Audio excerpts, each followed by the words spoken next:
मुक्तिकांत नायक श्रीराम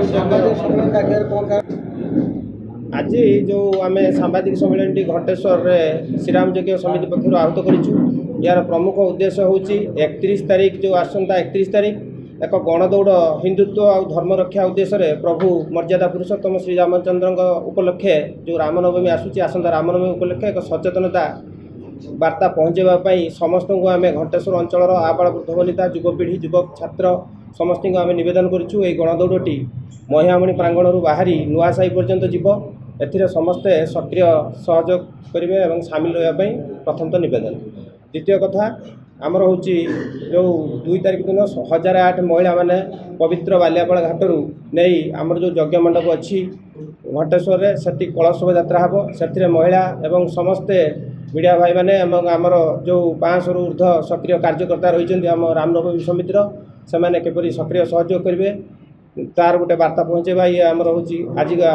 सामाजिक सम्मेलन अन्यतम उद्देश्य। तृतीय जिनस हूँ जो प्रभु श्रीरामंकर श्रीराम नवमी जहाँपाई 15 दिन है उत्सव मुखर हो उठी घंटेश्वर रंगमय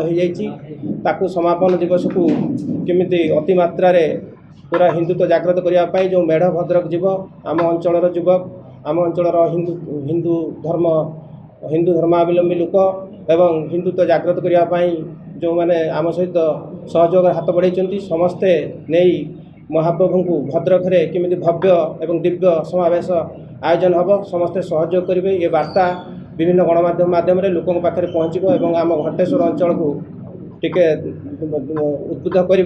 प्रभु राममय हो उठब घंटेश्वर एति आमर विशेष नवेदन यही गणमाध्यम वार्ता माध्यम। आज मुख्य उद्देश्य सांबादिक सम्मेलन कर 31/3/2025 तारीख दिन महियामणि प्रांगण नुआसाही पर्यटन गणदौड़ अनुष्ठित मु समस्त अनुरोध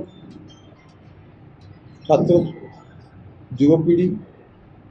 समस्त महिला समस्ते ये मातृभूमि गणदौड़ भाग नियंतु सफल करें।